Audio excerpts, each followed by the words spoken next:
Welcome back. We're looking at the challenges facing dispossessed people through the eyes of Native American Indians, just as the U.S. celebrates Thanksgiving Day. For many American Indians, it's a day that marks the start of their demise. Well, discussing these issues with us is Russell Means, one of America's best-known American Indian activists and a member of the Lakota Indian tribe. Let's get back to a question from Anwar in Paris, who's been patiently waiting on the phone. Anwar, thank you. Thank you, Riz, as well. Hello. I would like to ask your guest that he pronounced very strong sentences about United States, such as that United States the biggest liar, etc., etc. I would like to ask Mr. Russell, Mr. Means, by saying this, would you expressing yourself that you are a very honest person, sincere person, or by saying this you are making yourself shameful because you are as a American as well. You are an American as well. So could you explain us what exactly you mean? Thank you. So I guess Russell, what Don was asking is, I mean, by making these such strong statements, are you shaming yourself as an American? I have never been legally an American by Americans' own policies. Anytime an American Indian lives on a reservation, he is no longer an American citizen. We are not afforded any protections of any constitution. We are subject to all types of rape. When we move off the reservation, give up our land, then we're considered Americans. Until that time, we were considered Americans for the draft to fight their wars, but they illegally, United States of America is the only country in modern history that has made citizens of people without asking them. They never asked us. They did that so that they could have an excuse to violate their own constitution and their treaties. As I've mentioned, everything in American history is a lie. Well, Russell, let me get back to Barack Obama, because a lot of people have put a lot of hope in him. And I mean, as much as you are obviously very down on the concept of the American government and presidency, let me ask you, at the end of the White House Tribal Leaders Summit at the beginning of November, President Obama pledged to come up with a plan to make U.S.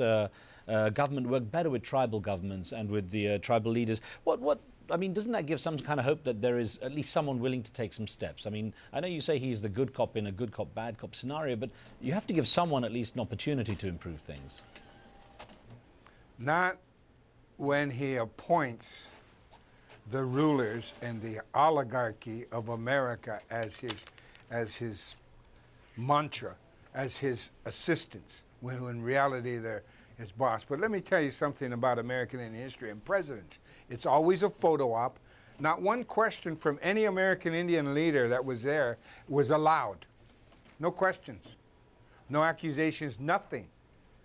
The point that Obama made in his photo op is another promise. Clinton waited until the end of his presidency for his American Indian photo op. Reagan did it during the course of his 8 years as president, and on and on. Carter did it in 4 years. Every president gets a photo op with their befeathered, colonized idiots, and that's what I call them. You know, they are, I'm sorry, they break their nose every time a white man stops, and in this case, now it's a black man. Let me ask you a question that came in from our live station chat room, people online talking about this as we go out live. David in D.C., referring to Thomas and Jefferson's support for the a state's right to secede from the Union, asks, did Thomas Jefferson write about non-state territories and how they might separate themselves from the federal system?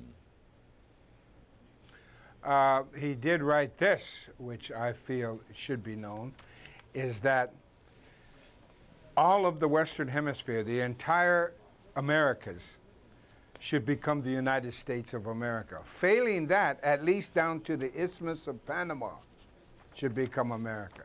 He was an imperialist, and he also wrote that the American Indian, and I'll use his word, should be annihilated. That will solve the Indian problem.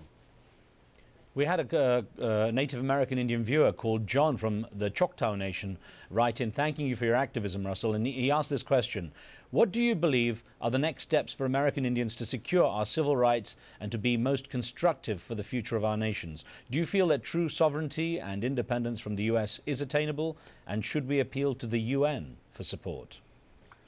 We do it the way the Palestinians have done it. We take control of our children. No longer do we throw them away to the white man for 12 years or however long they go to school. We control our own schools. I don't care if we have any money or not. We take control of our schools and quit throwing them away. I was thrown away. My mother was thrown away, forced away, really. The point being, though, is we do not take control of our children. We really, literally, and figuratively throw them away. That's the solution. We control our children. We've got a caller on the line from Jordan. Good to hear from there. Amr, your question, please. Yes, I would like to express my thanks to Mr. Russell Means, for I am of a Palestinian origin and I have lived in the States for 16 years. I was taking part in the National Mourning Day in Plymouth, and I would like to say that the genocide committed against the natives of America is the most forgotten cause, and it is, however, the most strong cause, because after 600 or 700 years of genocidal policies, the struggle continues. So hats up for you, my friend Russell Means, and we support you all the way. We are Palestinians, and I hope that one day you will be able to reach our point of reclaiming back Turtle Island. Amr, thank you very much for joining us and adding your comments from Jordan there. Russell, you've also been struggling for recognition of the Lakota lands for the Lakota state, the Republic of Lakota. What progress have you made since we last spoke? Have you been able to make any headway? I know you took some fairly strong actions, tried to find some legal means. Yes, we have now, in the process of thanking the United States for recognizing us as a republic. And now we're going, and in the same breath, we are asking them to vacate our lands. The other thing is that we've made contact with other countries, specifically a very strong European, or I don't know if they consider themselves European, but we've made contact with their government, and we are in the process of sending a delegation over there for consultation and for assistance of any and every kind. We've got a quick call in here, I think, from Belgium. Evan, go ahead, please. Hello. Hi. Good evening, Mr. Russell, and good evening to the host of the program. My name is Edin, and I'm coming originally from Bosnia, but I live in Belgium. Okay. I would like to ask Mr. Russell, the plan to create one state, it asks a lot, for example, to increase their own population, to be more strong in all the aspects, what is the schools and these kind of things, to stop the alcohol, drugs, and so on. That's like one of the big issues, as I heard, if it's true, in the community. And in the end, I would like to just say that big support to the Indians, and just go on for your own country and your land. All right.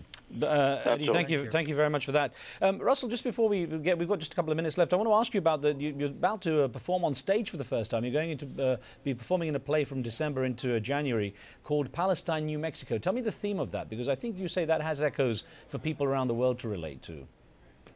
Yes, and specifically the Middle East. It's about Indians in America who are feuding, but we come to find out the big secret is they share the same blood, and consequently they should come together. And in the play, they do come together. It's very pointedly directed at the Palestinian conflict with Israel, and that's why it's called Palestine, New Mexico. So it's a very liberalized view, at least in America it's liberalized, view of what should happen in the Middle East, specifically about Palestine. Palestine. Well, Russell, it's going to be good to see you performing again. Of course, you've been known for your performances in Hollywood with Daniel Day-Lewis in The Last of the Mohicans, which you said was one of the better portrayals of Native American Indians. I want to thank you for joining us on this day, a special day for in different ways for people around the world. And thanks again for talking about your cause. We hope to get you back on sometime soon. Thank you very much.